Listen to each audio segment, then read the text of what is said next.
उत्तर प्रदेश के जनपद मुजफ्फरनगर में शनिवार को यूपी सरकार के मुख्यमंत्री केशव प्रसाद मौर्य का दौरा था, जिसमें उप मुख्यमंत्री केशव प्रसाद मौर्य का हेलीकॉप्टर पुलिस लाइन पर बने हेलीपैड पर उतरा, जिसके बाद वे कार के द्वारा भारतीय जनता पार्टी के जिला कार्यालय पर पहुंचे, जहां उन्होंने ओडिशा के बालासोर में हुए ट्रेन हादसे में मारे गए लोगों के प्रति संवेदना व्यक्त करते हुए 2 मिनट का मौन रखा और रेल हादसे में मारे गए लोगों को श्रद्धांजलि दी। जिसके बाद उन्होंने भाजपा कार्यकर्ताओं के साथ बैठक की। भाजपा कार्यकर्ताओं के साथ बैठक के बाद उप मुख्यमंत्री केशव प्रसाद मौर्य विकास भवन पहुंचे, जहां पर स्वयं सहायता समूह के द्वारा लगाए गए स्टॉलों का निरीक्षण किया और स्वयं सहायता समूह से जुड़ी महिलाओं से बातचीत की, उनकी समस्याओं को जाना और उनकी समस्याओं के निराकरण के और स्वयं सहायता समूह द्वारा किए जा रहे कार्यों को लेकर अधिकारियों को भी आवश्यक दिशा निर्देश दिए। स्वयं सहायता समूह द्वारा जो प्रोडक्ट तैयार किए जा रहे हैं प्रशासन को उसमें मदद करने के लिए कहा। इसके साथ ही महिला समूह को प्रोत्साहन करने के लिए दिशा निर्देश दिए। जिसके बाद उप मुख्यमंत्री केशव प्रसाद मौर्य ने अधिकारियों के साथ समीक्षा बैठक की और जनपद में हो रहे निर्माण कार्यों और विकास कार्यों को लेकर बारीकी से समीक्षा की। बाद में प्रेस वार्ता करते हुए उप मुख्यमंत्री केशव प्रसाद मौर्य ने बताया कि उन्होंने पार्टी कार्यकर्ताओं के साथ बैठक की। बैठक में 2024 के लोकसभा चुनाव को लेकर वार्ता की गई। उन्होंने कहा कि 2024 के लोकसभा चुनाव में 2014 का रिकॉर्ड तोड़ते हुए सभी 80 सीटों पर जीत का लक्ष्य रखा गया है। जिले की बैठक शुरू होने से पहले हम लोगों ने एक शोक प्रस्ताव या शोक संवेदना यहाँ प्रकट करके उनको श्रद्धांजलि भी अर्पित किया है। और यहाँ आने से पहले, क्योंकि मैं भारतीय जनता पार्टी का कार्यकर्ता अपने को पहले मानता हूँ और मुख्यमंत्री तो हूँ और उसको बाद में मानता हूँ, इसलिए पहले मैं पार्टी कार्यालय गया था। पार्टी के कार्यकर्ताओं से जिलाध्यक्ष जी सहित जिले के सभी पदाधिकारी जनप्रतिनिधियों सहित वहाँ पे बैठक किया है और बैठक करके 2024 के लोकसभा चुनाव वो 2014 का रिकॉर्ड तोड़ते हुए उत्तर प्रदेश की सभी 80 सीटों पर जीतने का आह्वान किया है। उन्होंने कहा कि जिले की जो समीक्षा बैठक की गई है उस समीक्षा बैठक के माध्यम से विद्युत विभाग के कई फीडर हैं, जिसमें बड़ी पैमाने पर लाइन लॉस की शिकायत है, जिसमें कुछ जर्जर तारों के कारण है और कुछ बिजली चोरी की शिकायत आ रही है। उन्होंने चिन्हित करके विशेष अभियान चलाने के निर्देश दिए। विद्युत विभाग में कई फीडर ऐसे हैं जिसमें बड़े पैमाने पर लाइन लॉस की शिकायत है। उसमें कुछ तारों के जर्जर होने के कारण भी है और कुछ चोरी के कारण भी है। उनको चिन्हित करके विशेष अभियान चलाने का निर्देश दिया है। जल जीवन मिशन के तहत जो हर घर से जल योजना पूरे विश्व में क्रांतिकारी योजना है। शायद भारत एक ऐसा देश है जहां गरीब अमीर का बिना भेदभाव किए बगैर सबको शुद्ध पीने का पानी पहुंचाने का जो अभियान चल रहा है उसमें उत्तर प्रदेश नंबर 1 पर है। और मुजफ्फरनगर जिले में भी कई गाँव में पाइपलाइन डालने के बाद टेस्टिंग हो गई है। जहाँ काम चल रहा है वहाँ हर ब्लॉक के 10-10 गाँव में टीम बनाकर काम वो जहाँ टेस्टिंग की प्रक्रिया पूरी हो गई है वहाँ पानी की बर्बादी ना हो और सप्लाई भी सुचारू रूप रहे। पाइपलाइन डालने के लिए जो सड़कें छोड़ी गई थी उसको संबंधित कंपनी जिस पर ठेका प्राप्त है उसे ठीक भी करना है। जल जीवन मिशन के माध्यम से जो हर घर नल से जल पहुंचाने की एक क्रांतिकारी योजना पूरे विश्व में, शायद हिंदुस्तान ऐसा देश है जहां गरीब अमीर अगड़े पिछड़े दलित का भेद किए बगैर सबको शुद्ध पीने का पानी पहुंचाने का जो अभियान चल रहा है उसमें उत्तर प्रदेश नंबर 1 पर है। और मुजफ्फरनगर जिले में भी कई गाँव में पाइपलाइन डालने के बाद चालू की गई है, टेस्टिंग हो गई है।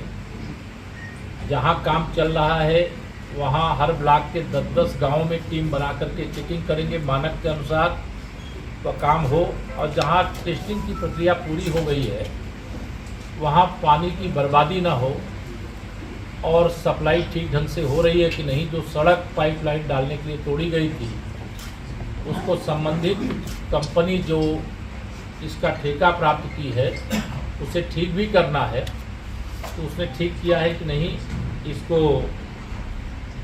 भी एक निर्देश दिया गया है सभी ब्लॉकों में।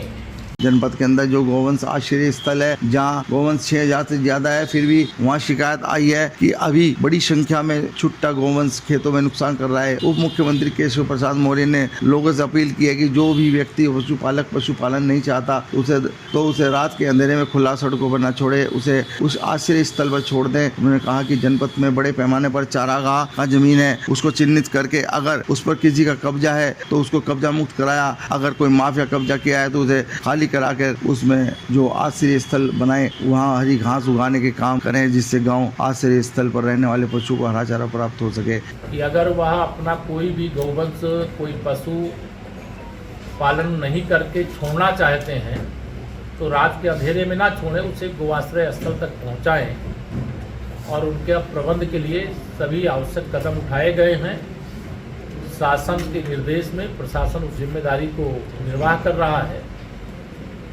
जनपद के अंदर बड़े पैमाने पर चारागाह की जमीन है, उसको चिन्हित करके अगर कोई गरीब का कब्जा है तो उसे कोई विकल्प उपलब्ध करा दें। कोई माफिया कब्जा किया है तो उसे खाली करा करके उसे गो आश्रय स्थल से संबंधित करें, वहाँ हरी घास उगाने का काम करें, जिससे जो गौवंश गो आश्रय स्थल पर रखा जाए उन्हें हरा चारा भी उपलब्ध कराने का काम हो सके। जनपद में पूरे देश का सबसे महत्वपूर्ण हिंदू तीर्थ शुक्रताल है, जहाँ पर मैं पिछले दिनों गया था। वहाँ संतों से इच्छा जाहिर की थी कि वहाँ पर गंगा जल कैसे पहुँचे। वे परियोजना 2018 से अटकी हुई है, उसके लिए भी अधिकारी को निर्देशित किया गया है कि उसका पूरा प्रपोजल तैयार करके दोबारा शासन को भेजें। मैं पिछले दिनों गया था तो वहाँ पूज्य संतों ने अपेक्षा की थी कि वहाँ जो गंगा जी का जल है वह कैसे पहुँचे, तो वह परियोजना 2018 से अटकी हुई है। आज उसमें निर्देश दिया गया है कि पूरा प्रपोजल पुनः तैयार करके उससे शासन को भेजें और जो वहाँ पूज्य साधु संतों की और भक्तों की मंशा उसके अनुरूप हम शुक्रताल तीर्थ का विकास कर सकें। जनपद के अंदर जो अमृत सरोवर है वहाँ एक स्वच्छता अभियान 21 जून से पहले चलाएंगे और 21 जून विश्व योग दिवस पर वहाँ पर भी योग दिवस के कार्यक्रम किए जाएंगे। उस ग्राम चौपाल का लक्ष्य गांव की समस्या गांव में समाधान है। उसमें बड़े पैमाने पे समस्याएं आती हैं और समस्याओं का मौके पर समाधान भी किया जाता है। जो समस्याएं शेष रह जाती हैं उनको भी महीने के अंतिम शनिवार को जिले के सक्षम अधिकारियों के द्वारा समाधान करके उस शासन को प्रेषित करने के लिए निर्देश है। जो यहाँ कई ग्राम सभाओं में पहले से पानी की टंकियाँ बनी हुई हैं लेकिन उनकी पाइपलाइन और वहाँ ओवरहेड टैंक दोनों अब उपयोगी नहीं है, उनका भी निरीक्षण करके जो जिस दृष्टि से लगे कि उसको नए स्वरूप में लेना चाहिए, नई योजना में लेना चाहिए, तो उसको उसके अंदर शामिल करने के लिए भी कहा गया है। किसान सम्मान निधि में जो किसान अभी बाकी हैं कहीं पर भी कुछ जगह से शिकायतें आई थी, इसलिए इस निर्देश को मैंने दिया है। और जिले की जो पूरी टीम है प्रशासन की, चाहे विकास से जुड़े हुए हों, चाहे शिक्षा से जुड़े हों, चाहे चिकित्सा से जुड़े हैं, चाहे सिंचाई से जुड़े हैं, सब मिलकर के अच्छा काम करें, इसकी प्रशंसा भी करता हूँ। सबको आह्वान किया कुछ नवाचार करें। किसान हमारा भगवान की तरह और उनके सम्मान के लिए ही ये निधि दी जाती है और कोई वंचित है तो उसको कैंप लगा करके आच्छादित करने और उसको उसका लाभ देने के लिए अभियान चल रहा है। जहाँ गड्ढे आज गड्ढे भी मुक्त करने के लिए निर्देश दिया गया है। वर्षा का भी समय आ रहा है, इससे कोई परेशानी ना हो उसके लिए कहा गया है। बिजली भी सपा की सरकार की थी तो आती नहीं थी, आप लोग भी गर्मी में रहते थे। भाजपा की सरकार है तो जाती नहीं। अवैध 2 बच्चों की मौत हुई, अवैध अस्पताल, अवैध कब्जा, अवैध कारोबार, अवैध तरीके की कोई चीज अब उत्तर प्रदेश में नहीं चलेगी। अगर कोई करेगा तो संज्ञान नहीं लेता। आयुष्मान कार्ड बनाने में गरीब आदमी को प्रॉब्लम होती है, वो कहते हैं कि हर गरीब क्या है आप समझ लो। पहले 2013 के सेंसस के अनुसार ये सब कार्रवाई होती है। उस समय की सरकारों ने अपनी जिम्मेदारी सही से नहीं निभाई, जिसके परिणाम स्वरूप बहुत सारे गरीब ऐसे जो वंचित हैं। उसके लिए मुख्यमंत्री आरोग्य योजना भी प्रदेश से कानून बना चुके हैं, आप खबर नहीं आपको। कानून नहीं लागू तो का मामला चल रहा है, कहीं लागू नहीं लागू है। अगर कहीं कोई गड़बड़ करे तो आप मुकदमा लिखाइए, जो करेगा अगर कोई नाम छिपा करके नाम उसका कोई अगर मैं आप चिंता मत करो। माफिया शब्द को उत्तर प्रदेश से धीरे धीरे करके हम लोगों ने हर क्षेत्र में खत्म किया है, चाहे वो भू माफिया हो, चाहे नकल माफिया हो, चाहे शराब माफिया हो, चाहे खनन माफिया हो।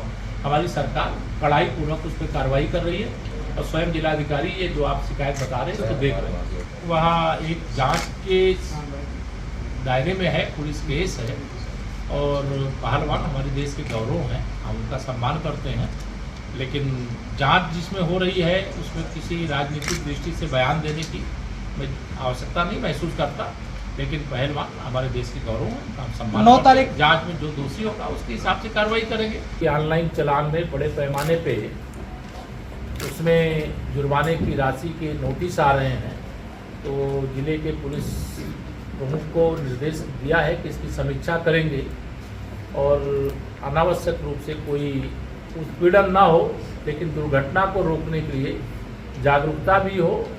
और आप सबसे भी मैं कहूँगा कि इसमें सहयोग करें और लोगों तक ये खबर जानी चाहिए।